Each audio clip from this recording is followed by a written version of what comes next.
दोस्तों, in this class we will discuss about integrated farming. Integrated farming, जैसा कि नाम से प्रतीत होता है, इंटीग्रेटेड फार्मिंग मीन्स जब एक किसान whenever a farmer, जब एक किसान एक ही साथ में डिफरेंट टाइप की क्रॉप्स को अडॉप्ट कर रहा है, मतलब the concept of multi crop model. जैसे आप देख रहे हो एनिमल हस्बेंड्री, पोल्ट्री, एग, जैसे अदर इसमें जैसे हॉर्टिकल्चर, मतलब जब एक किसान एक ही टाइम में एक ही समय में रिसोर्सेज का ऑप्टिमम यूज करके जब एक ही साथ में डिफरेंट टाइप का जो क्रॉप मॉडल है उसको एडॉप्ट कर रहा है, डिफरेंट टाइप का जो कंसेप्ट है, एग्रीकल्चर कंसेप्ट है, उसको यूज कर रहा है, उसको बोलते हैं इंटीग्रेटेड फार्मिंग। अगर मैं इंटीग्रेटेड फार्मिंग की बात करूं, क्यों अपनाएगा, इसको कब अपनाएगा, कब फोकस किएगा। इंटीग्रेटेड फार्मिंग को ज्यादातर फोकस किया गया 2016 से। 2016 से सरकार ने किसानों की डबल इनकम करने के लिए, किसानों का स्तर बढ़ाने, फाइनेंशियल स्ट्रक्चर को अपलिफ्टमेंट करने के लिए फोकस किया ज़्यादातर कि क्या अडोप्ट किया गया मॉडल कि किसानों को का जो फाइनेंशियल स्ट्रक्चर है उसको ज़्यादा प्रमोट किया जाए किसानों का। क्योंकि भारत में आपको पता है, जो मैंने पहले बताया है कि भारत में आज भी इकोनॉमिक सर्वे के अनुसार 50% people are working in agriculture sector, और भारत में ज़्यादातर 65% से भी ज़्यादा, या ये कहें more than 60% farmer are marginal farmer. 65% किसान मार्जिनल फार्मर हैं, 65% फार्मर मार्जिनल फार्मर हैं, और 50% जो किसान हैं वो एग्रीकल्चर पर डिपेंड हैं।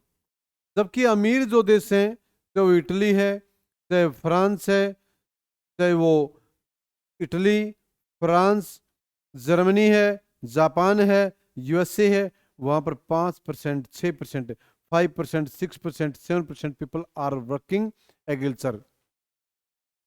और इंडिया में आज भी 50% पीपल एग्रीकल्चर कर रहे हैं।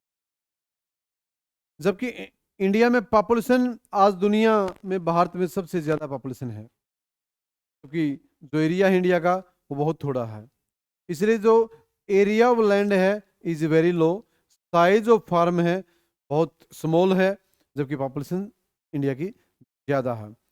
तो ये क्या होगा, ये एक मिसमैच है साइज ऑफ फार्म और पॉपुलेशन में, क्योंकि पॉपुलेशन ज़्यादा है और जो साइज ऑफ फार्म है वो छोटा है, जो पहले मैंने बताया है। 2016 में सरकार ने इस पर फोकस किया। जैसे मैंने पहले बताया, इंटीग्रेटेड फार्मिंग क्या है, जब एक किसान एक ही साथ में हॉर्टिकल्चर कर रहा है, like flower, fruits, vegetable, livestock means dairy farming, traditional farming like sugarcane, rice, wheat, poultry. जब एक किसान एक ही टाइम में डिफरेंट टाइप की क्रॉपिंग कर रहा है, एक ही टाइम में फिशरी भी कर रहा है, पोल्ट्री भी चला रहा है, हॉर्टिकल्चर भी चला रहा है, ट्रेडिशनल फार्मिंग भी कर रहा है, जब एक ही साथ में तरह तरह क्रॉपिंग को प्रमोट कर रहा है, उसको बोलते हैं इंटीग्रेटेड फार्मिंग। और इसको ज्यादा प्रमोट कब से किया, 2016 से।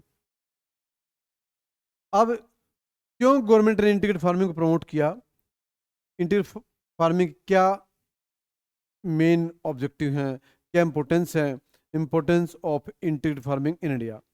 अगर मैं इंपॉर्टेंस की बात करूं, क्योंकि जो इंटीग्रेटेड फार्मिंग होती है इसमें कोई एक वेस्ट है, मान लो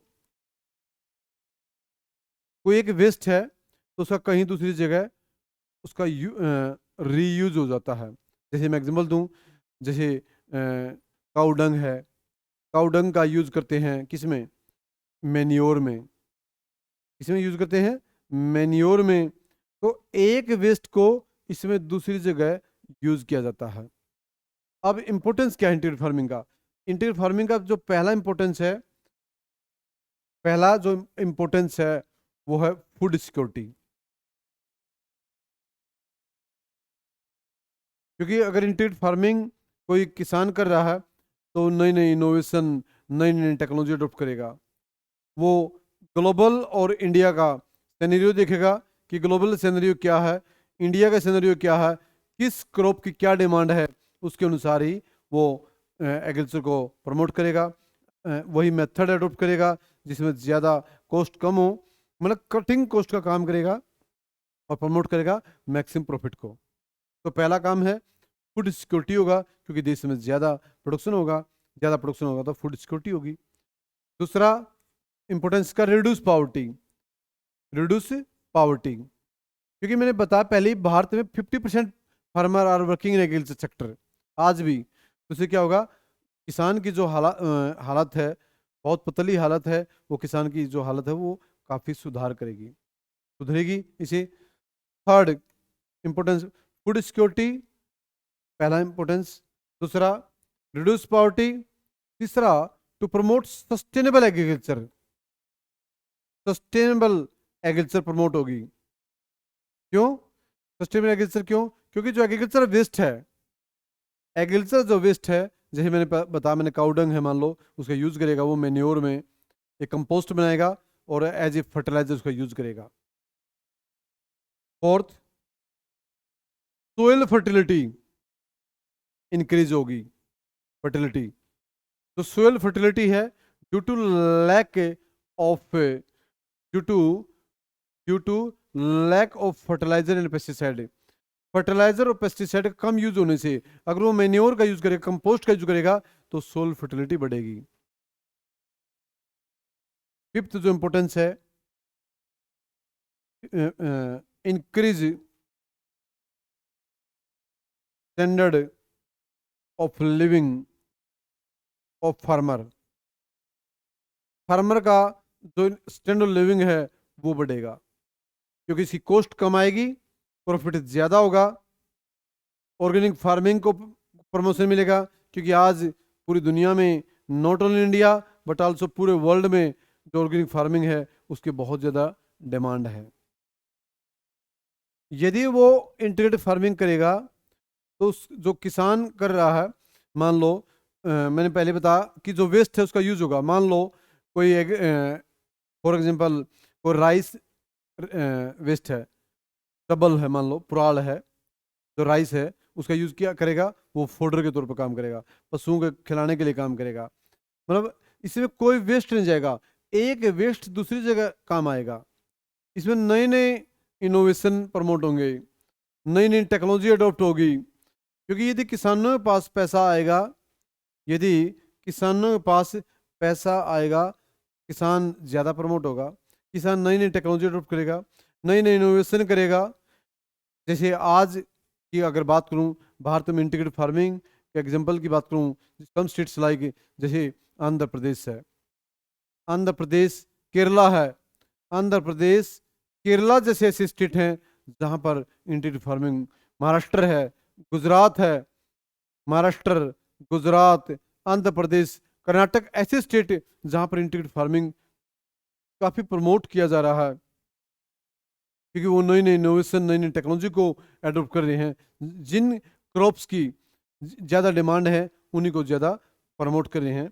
ये था इंटीग्रेटेड फार्मिंग का एक इम्पोर्टेंट टॉपिक। हालांकि इसके कुछ चैलेंजेस भी हैं। इंटीग्रेटेड फार्मिंग का जो कुछ चैलेंज क्या हैं, क्या चैलेंजेस हैं बिफोर आर फार्मर, हमारे किसानों के सामने क्या चैलेंजेस हैं? अगर मैं चैलेंजेस की बात करूं, पहला जो चैलेंज है, भारत में मार्जिनल फार्मर है, और एक मार्जिनल फार्मर केवल सब्सिस्टेंस एग्रीकल्चर को प्रमोट कर रहा, केवल निर्वाह कृषि को प्रमोट कर रहा, वो न्यू इनोवेशन, न्यू टेक्नोलॉजी को अडॉप्ट नहीं कर रहा, क्योंकि उसके पास फाइनेंस की कमी है। दूसरा, लैक ऑफ सब्सिडी, इतनी सब्सिडी नहीं मिलती। लैक ऑफ नॉलेज, नॉलेज नहीं है इंडिया में। लैक ऑफ इंफ्रास्ट्रक्चर फैसिलिटीज, इतनी सब इंफ्रास्ट्रक्चर फैसिलिटीज नहीं है भारत में। ये थी कुछ चैलेंजेस ऑफ इंटीग्रेटेड फार्मिंग।